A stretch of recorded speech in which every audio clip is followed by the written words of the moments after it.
हर हर महादेव, जय भोलेनाथ। नमस्कार, मैं साधना पांडे मार्गदर्शन पे आपका स्वागत करती हूँ। तो चलिए दोस्तों, आज मैं दिखाऊंगी वसंत पंचमी की बिल्कुल सरल पूजा विधि, जो कि स्टूडेंट भी कर सकते हैं, घर में भी किया जा सकता है। तो सबसे पहले तो एक चौकी ले लीजिए, एक पाटा ले लीजिए। और मैं यहाँ पे दिखा रही हूँ अपनी आम की चौकी, जो कि पूजा करने के लिए बहुत उपयुक्त होती है। तो ये पूजा करने के लिए चौकी है, जो कि आम की लकड़ी से स्पेशल बनवाई गई है, जिसपे कि स्वास्तिक बनाकर मैं पहले से ही रखी हूँ। आप भी स्वास्तिक नीचे जो चौकी होगी या पटरा होगा उस पे बना लीजिएगा। उसके बाद पीला कपड़ा रख लीजिए, पीला रंग का बहुत ज़्यादा आज महत्व होता है, तो पीला रंग रख लीजिए। या फिर सफ़ेद रंग का वस्त्र भी बिछा सकते हैं। माता सरस्वती को सफ़ेद वस्त्र भी उड़ाया जाता है या पहनाया जाता है या प्रयोग में लिया जाता है। तो मैं ली हूँ सुपारी, क्योंकि बिना गणपति के पूजन नहीं होता, तो सुपारी ली हूँ। आप इसके जगह पे अगर कोई गणपति की मूर्ति है तो उसे भी रखकर पूजन कर सकते हैं। तो मैं ली हूँ सुपारी, जिसको कि गणपति का स्वरूप देने के लिए थोड़ा कलावा काट लूँगी। कलावा काट करके और सुपारी पे लपेट दूँगी, जिससे कि गणपति बन जाएंगे। और गणपति बनाने के बाद हम इनकी पूजा करेंगे। तो ये काम अगर आप कलावा पे सुपारी पे कलावा लपेट के नहीं करना चाहते, तो आप एक जो फ़ोटो मूर्ति होती है गणेश जी की, वो भी ले सकते हैं। यहाँ पान के पत्ते पे मैं गणेश जी को विराजमान कर दी हूँ। और एक दीपक पहले ही रख लीजिए, बिना दीपक के कोई पूजा पूर्ण नहीं होती है। तो दीपक को थोड़ा फूलों का या चावल का आसन दे दीजिए और उसके ऊपर एक दीप प्रज्वलित कर दीजिए। बहुत ही कम सामान से बता रही हूँ, और विश्वास करिए पूरी पूजा विधि है, एकदम 100% वाली जो संपूर्ण पूजा विधि होती है, जो वसंत पंचमी को करना अनिवार्य होता है, वो वाली पूजा विधि मैं आपको बता रही हूँ। तो सबसे पहले तो दीपक प्रज्वलित कर लीजिए। उसके बाद गणेश जी स्थापित हो गए, माता सरस्वती की फोटो रख दिए। उसके बाद हम लाएंगे जल। तो 1 लोटा जल अनिवार्य है, तो 1 लोटा जल ले लेंगे सबसे पहले, क्योंकि आचमन करने के लिए, भोग लगाने के लिए जल की आवश्यकता होती है। तो 1 लोटा जल ले लीजिए, छोटे से लोटे में भर के रख लीजिए। और यहाँ पे कलश रखना मैं नहीं बता रही हूँ, क्योंकि बहुत ज़्यादा प्रश्न आया था कि हम लोग हॉस्टल में रहते हैं, बाहर रहते हैं, या मम्मियाँ भी बता रही थी जब कुंडली देख रही थी मैं, तो कि कुछ ऐसी पूजा विधि इस बार बताइएगा जो मेरे बच्चे हॉस्टल में भी कर सकते हैं। तो मैं उनके लिए बता रही हूँ, बिना कलश रखे सबसे पहले हाथ जोड़कर संकल्प करिए। संकल्प में कुछ नहीं करना, बस ये बोलिए कि आप बसंत पंचमी की सरल पूजा विधि करने वाले हैं। माता सरस्वती की सदा सर्वदा आप पे कृपा दृष्टि बनी रहे, ऐसी बोल करके और सारी चीज़ों का शुद्धिकरण कर लीजिए। दीपक को भी शुद्धिकरण कर लीजिए और थोड़ा थोड़ा जल चारों तरफ घुमाकर ओम पवित्रो अपवित्रो वा, या केवल जल घुमा लीजिए, इतने से भी हो जाएगा। उसके बाद हम तिलक करेंगे, और सबसे पहले गणेश जी को तिलक करेंगे, क्योंकि प्रथम पूज्य तो हमारे गणपति ही हैं। गणपति की पूजा के बिना कुछ भी संभव नहीं है।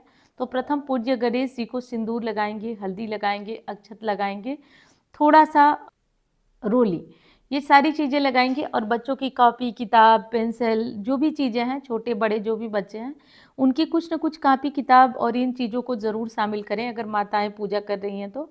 और बच्चे पूजा कर रहे हैं तो अपनी जो भी पढ़ाई लिखाई की किताब कापी हैं, उसमें से कुछ किताब कापी अपनी पूजा के स्थान पर ज़रूर रखें, और कोशिश करें कि इन्हें अगले दिन सुबह उठाएं। अब बारी आती है कि बहुत सारे बच्चों का बोर्ड एग्ज़ाम चल रहा होता है, तो ऐसे में बहुत बच्चे पूछते हैं कि पढ़ाई कर सकते हैं या नहीं। तो देखिए, पढ़ाई आप बिल्कुल कर सकते हैं, कोई दिक्कत नहीं है। जब आवश्यकता हो कि आपको पढ़ना ज़रूरी है, तो बिल्कुल आप पढ़िए, कोई समस्या नहीं है। अब बात आती है कि भोग क्या लगाएं। तो देखिए, जो बच्चे बाहर रहते हैं उनके लिए पीले चावल वगैरह बनाना मुश्किल है, तो आप पीले रंग के लड्डू खरीद लीजिएगा, लड्डू खरीद कर भोग लगा दीजिएगा। और जो भी फ्रूट वगैरह मिल जाए आपको, उन फलों को भी भोग में लगा दीजिएगा। इन दोनों चीज़ों को भोग में लगा दीजिएगा, थोड़े से फल, थोड़ी मिठाई। अगर ये भी नहीं मिल पाए तो थोड़ा सा गुड़ रखिए, थोड़ा मिश्री रखिए। लेकिन पीले रंग का बहुत विशेष महत्व है, तो पीले फूल फल जरूर चढ़ाया जाता है। पीले फूलों की माला चढ़ा रही हूँ मैं, आप भी पीले फूलों की अगर माला मिल जाए तो माता सरस्वती को ज़रूर अर्पित करिए, या सफ़ेद फूलों की माला भी अर्पित कर सकते हैं। अब हम माता जी को चढ़ाएंगे लौंग इलायची मुख शुद्धि के लिए। तो लौंग इलायची मैं यहाँ पे चढ़ा रही हूँ, आप भी भगवान को अगर है तो चढ़ा दीजिए, नहीं है कोई बात नहीं, इतनी सामग्रियों की व्यवस्था नहीं हो पा रही है तो कोई दिक्कत नहीं, कोई बात नहीं। एक चीज़ और चढ़ाया जाता है दोस्तों, वो है गुलाल। तो पिंक कलर का गुलाल है मेरे पास, क्योंकि आज से ही माना जाता है कि होली की शुरुआत हो जाती है, बोला जाता है कि होली का ताल आज से शुरू हो जाता है। तो आज माता सरस्वती को अबीर गुलाल चढ़ाया जाता है, शिव मंदिर में भी जाकर अबीर गुलाल चढ़ा दिया जाता है। वीडियो पसंद आए तो लाइक करिएगा। चैनल को आपने सब्सक्राइब नहीं किया है तो इस तरह की आसान पूजा पाठ और नियमों के लिए आप चैनल को भी सब्सक्राइब कर सकते हैं।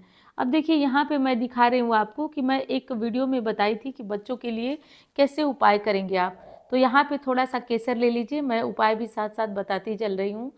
पूरी उपाय जानने के लिए तो वो वीडियो आपको देखना होगा कैसे करेंगे, मैं इसके साथ बताती जा रही हूँ। थोड़ा सा केसर ले लीजिए और उसमें थोड़ा जल डाल लीजिए। तो थोड़ा जल डाल लीजिए और उसको हाथों में रख करके ऐम ऐम ऐम बोलते रहिए। माता सरस्वती का बीज मंत्र है। इससे ये तिलक जो है अभिमंत्रित हो जाएगा। इस तिलक को माता सरस्वती को तिलक करना है। फिर आपको अपने नाभि पे, जिह्वा पे तिलक करना है। अपने बच्चे के जीभ पे भी ऐम मंत्र को लिखना है। जो बच्चे बहुत छोटे हैं तो आज से उनकी पढ़ाई लिखाई शिक्षा भी आरंभ करा सकते हैं। तो इस तरीके से करके माता सरस्वती की आसान पूजा विधि हो जाएगी। थोड़ा कापी किताब पे भी स्वास्तिक बना दीजिए, अच्छक चढ़ा दीजिए, केवल इतना ही कर दीजिए। बाकी तो वो रात भर पड़ी रहेगी माता के सामने उनके चरणों में, तो बहुत अच्छा है। अगर कोई आवश्यकता है कि अभी उठाकर पढ़ना है, बोर्ड एग्जाम है, कोई चीज़ है, तो आप इसे उठाकर पढ़ भी सकते हैं माँ से प्रार्थना करके। अब अंत में हम माँ की सरल विधि से आरती कर लेंगे। बस यही आसान परंतु संपूर्ण पूजा विधि है। तो मैं उम्मीद करती हूँ कि ये पूजा विधि आपको बहुत पसंद आई होगी और इस पूजा विधि से आप ज़रूर लाभान्वित होंगे। आप विद्यार्थी होंगे, आप किसी बच्चे की माँ होंगी जो पढ़ने में कमज़ोर होगा, तो इस विधि से करिए, परिवर्तन आपको ज़रूर दिखेगा। चलिए अब मैं मिलती हूँ आपसे किसी अन्य वीडियो में। धन्यवाद। तो एक और ज़रूरी सूचना देना है आप लोगों को। जैसे कि मैं आप लोगों को शुरू से ही बता देती हूँ कि कई हमारे बच्चे, जब मैं कुंडली देखती थी तो बहुत कमज़ोर थे। लोगों ने कहा कि इसका कुछ उपाय करिए, कुछ बताइए। तो जैसा कि मैं भी ट्राई करती रहती हूँ, गुरुदेव का दिया हुआ आशीर्वाद है, तो मैंने ट्राई किया, कई लोगों को खुद से बनाया और बना करके और गुप्त नवरात्रि में लोगों को दिव्य सरस्वती कवच दिया। चूँकि बसंत पंचमी नहीं थी लेकिन लोग परेशान थे, तो दिव्य सरस्वती कवच बना करके दिया और भगवान की कृपा से वो इतना तेज असर किया, इतना चमत्कारी असर किया। फिर मेरा कॉन्फिडेंस बढ़ता गया, फिर मैं बनाने लगी और लोगों को, काफ़ी लोगों को दे चुकी हूँ मैं, और उनके रिस्पांस बहुत अच्छे आए। कई लोग, मतलब 3 बच्चे तो ऐसे थे जो बोलते नहीं थे और बोलना शुरू कर दिए। उनकी वाणी मतलब हकला कर आती थी, स्पष्ट हो गई, तो विश्वास बढ़ता गया। तो मैंने सोचा है कि इस बार आप लोगों के लिए वसंत पंचमी सरस्वती पूजा पर वही दिव्य सरस्वती कवच जो है उसका निर्माण कराऊं। और चूंकि मैं तो कर नहीं सकती हूँ, क्योंकि वो एक होता तो मैं करती, आप लोग, मुझे पता है कि ज़्यादा लोगों को वो चाहिए होगा, तो इसलिए मैं सोची हूँ कि पंडित जी लोगों के द्वारा ही उसका निर्माण कराऊं। और ये इतना ज़्यादा पावरफुल है कि अगर इसको घर में, अगर गृहिणी है, कोई बात नहीं सुन रहा है आपकी, तो भी आप इसे पहन सकते हैं। अगर आप मार्केटिंग का काम कर रहे हैं, लोगों से बात मनवाना है आपको, तो भी आप इसका प्रभाव देख सकते हैं। अगर आपका बच्चा जो है पढ़ने में ठीक नहीं है, मोबाइल में ज़्यादातर लगा रहता है, कोई इंटरव्यू वगैरह दे रहे हैं उसमें सफलता नहीं, तो हर जगह पे ये कारगर सिद्ध होने वाला है। हर जगह पे इसका चमत्कार आपको देखने को मिलेगा। तो मैं सोच रही हूँ, मैं ऐसा सोच रही हूँ, जैसा आप लोग भी बोलें, कमेंट में बताएं। मैं सोच रही हूँ कि इस बार जो है दिव्य सरस्वती कवच, इस बार सरस्वती पूजा पर, जैसा कि 3 तारीख को है, तो 3 फरवरी को शुरू किया जाए और तीसरे दिन, 1 दिन, 2 दिन, 3 दिन, तीनों दिन तक इसको अभिमंत्रित कराया जाए, ताकि इसकी पावर और बढ़ जाए। और इसको तीसरे दिन हवन में जिन लोगों को, भाई बहनों को आना चाहे, क्योंकि मैं सोची हूँ कि जो भाई बहन हमारे आना चाहते हैं वाराणसी में, वो आए, हवन में शामिल हो। और लेकिन भेजने का प्रोसेस तो वही रहेगा कि जैसे जिसकी बुकिंग रहेगी वैसे ही उसको भेजा जाएगा। अब करना ये होगा कि आप लोगों को ऑफिस के नंबर पे अपना नाम, अपना गोत्र स्पष्ट नोट कराइए, और आप ऑफिस नंबर से जो भी उसकी सहयोग राशि लगेगी उसको जमा करिए, अपना नाम गोत्र उसको लिखवा दीजिए। ये दोनों चीज़ भूलना नहीं है।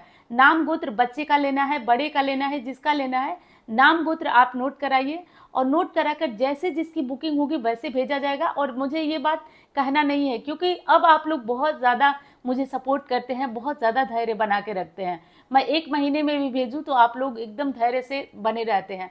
तो ये बात कहना नहीं है, लेकिन कहना ज़रूरी हो जाता है, क्योंकि कुछ लोग नए भी जुड़ते हैं, तो इसलिए बताना ज़रूरी हो जाता है। तो सरस्वती कवच कितना पावरफुल है इस बारे में तो अब आप लोग बताएंगे, क्योंकि मेरा अनुभव जब किसी चीज़ में बहुत ज़्यादा बढ़ जाता है तो मैं सोचती हूँ कि इसको लोगों तक दिया जाए, क्योंकि बच्चों के बोर्ड एग्जाम आ रहे हैं, बहुत तरह की चीज़ें आ रही हैं, तो इसमें ये बहुत ज़्यादा काम करेगा। और 3 दिन अभिमंत्रित होने के बाद, जैसे कि मैं करती थी, खुद से करती थी, तो मैं भी 3 दिन ही करती थी, लेकिन अकेला व्यक्ति उस तरीके से जप नहीं कर पाएगा। इसलिए मैंने सोचा है कि पंडित जी लोग, कई पंडित जी लोग रहेंगे, इसको अभिमंत्रित कराया जाए और इसको ज़्यादा मात्रा में और ज़्यादा मात्रा में जप करा दिया जाए, ताकि ये और पावरफुल हो जाए। और इसके बाद हवन होगा। हवन में आप लोग इन दोनों दिनों तो आप लोगों की आवश्यकता नहीं होगी, आप लोग आके भी कुछ नहीं, बैठे ही रहेंगे, लेकिन हवन में आप आएंगे तो आप शामिल भी हो जाएंगे पूजा में। तो हवन में आना चाहें तो वाराणसी में स्वागत है आपका, बिल्कुल आइए। बाकी सरस्वती माता की कृपा से मैं उम्मीद करती हूँ कि ये हमारा जो लोगों के तक पहुँचाने का सरस्वती कवच जो वीणा उठाया है वो हो पाता है या नहीं, ये तो प्रभु की मर्जी। लेकिन आप लोगों को यदि चाहिए तो आप इसका जो केवल और केवल एक ही नंबर है हमारा, ऑफिस नंबर पर ही नोट कराइएगा, और कहीं नोट नहीं होगा। तो चलिए, अब यही जरूरी जानकारी देना है। मिलती हूँ अब अन्य वीडियो में। धन्यवाद।